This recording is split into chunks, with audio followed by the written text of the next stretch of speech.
মুসাইয়িবের কাছে বসা ছিলাম। তিনি তখন বললেন, আমার দাদা হাসান একবার নবীজির দরবারে উপস্থিত হলেন। নবীজি তাকে জিজ্ঞেস করলেন, তোমার নাম কি? দাদা বললেন, আমার নাম হাসান। হাসান অর্থ শক্ত ভূমি। নবী বললেন, না, তুমি হচ্ছ সাহাল, অর্থাৎ তোমার নাম হাসানের পরিবর্তে সাহল রাখো।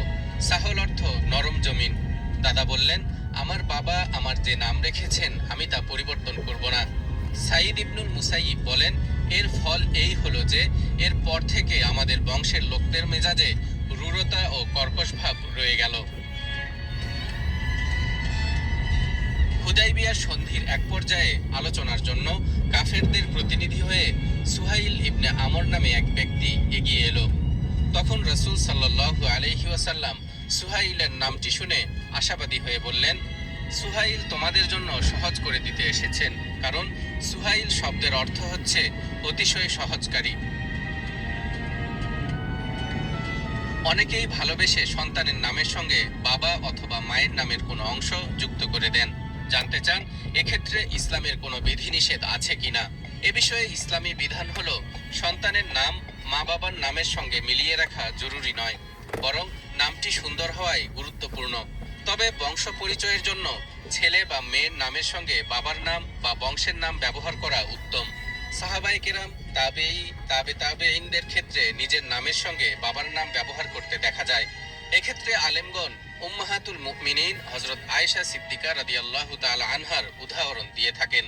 যেমন উম্মাহাতুল মুমিনিন হযরত আয়েশা সিদ্দিকা রাদিয়াল্লাহু তাআলা আনহার নামের সঙ্গে তার বাবা হযরত আবু বকর সিদ্দিক রাদিয়াল্লাহু তাআলা আনহুর নামের ব্যবহার দেখা যায়। সন্তানের নামের সঙ্গে বাবার নাম মিলিয়ে রাখার বিষয়ে হযরত আবু দারদা রাদিয়াল্লাহু তাআলা আনহু বলেন, রাসূলুল্লাহ সাল্লাল্লাহু আলাইহি ওয়াসাল্লাম বলেছেন, কিয়ামতের দিন তোমাদেরকে ডাকা হবে তোমাদের ও তোমাদের বাবার নাম নিয়ে, অর্থাৎ এভাবে ডাকা হবে, অমুকের ছেলে অমুক, তাই তোমরা নিজেদের জন্য সুন্দর নাম রাখো। অন্য হাদিসে এসেছে, কেউ যখন অন্যের সাথে ভ্রাতৃত্বের বন্ধন গড়ে তুলতে চায়, তাহলে সে যেন তার নাম, তার বাবার নাম ও বংশের কথা জিজ্ঞেস করে। এর দ্বারা ভালোবাসার বন্ধন আরো গভীর হয়। তবে আল্লাহর নিকট সবচেয়ে উত্তম নাম হচ্ছে আব্দুল্লাহ ও আব্দুর রহমান। সহিহ মুসলিমে বর্ণিত হয়েছে, রাসূল সাল্লাল্লাহু আলাইহি ওয়াসাল্লাম বলেছেন, তোমাদের নামসমূহের মধ্যে আল্লাহর নিকট সবচেয়ে প্রিয় হচ্ছে আব্দুল্লাহ ও আব্দুর রহমান। এ নাম দুটি আল্লাহর কাছে প্রিয় হওয়ার কারণ হলো এর মধ্যে আল্লাহর দাসত্বের স্বীকৃতি রয়েছে।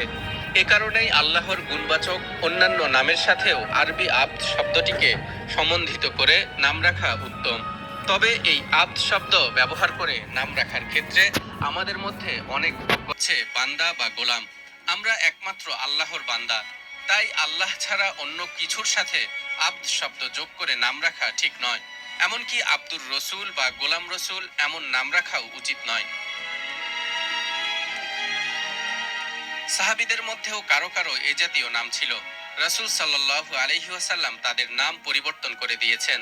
এক সাহাবীর নাম ছিল আব্দুল হাজার বা পাথরের বান্দা।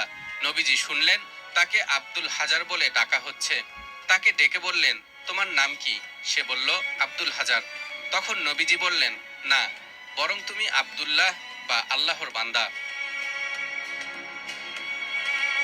আমাদের বাঙালি মুসলিম সমাজে এমন বহু নাম আছে যে নামগুলো শুনলে বোঝা যায় না সে আসলে কোন ধর্মের অনুসারী।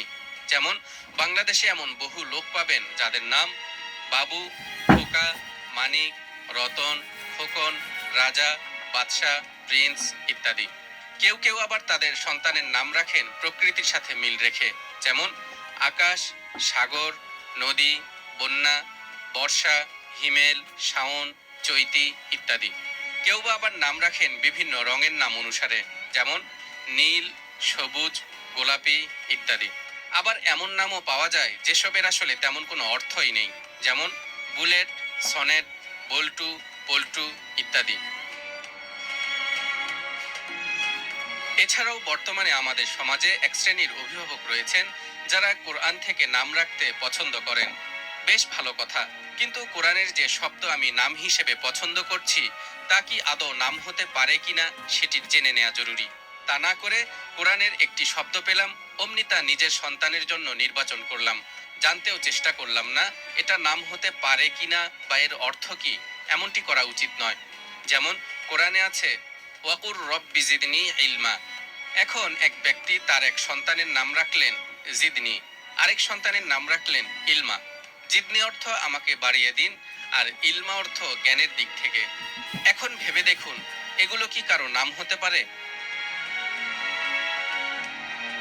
সুতরাং কোরআন বা হাদিসের যে কোনো শব্দ নাম হিসেবে নির্বাচন করতে চাইলে আগে নির্ভরযোগ্য কোনো আলেমের কাছ থেকে জেনে নিতে হবে সেটা নাম হতে পারে কিনা।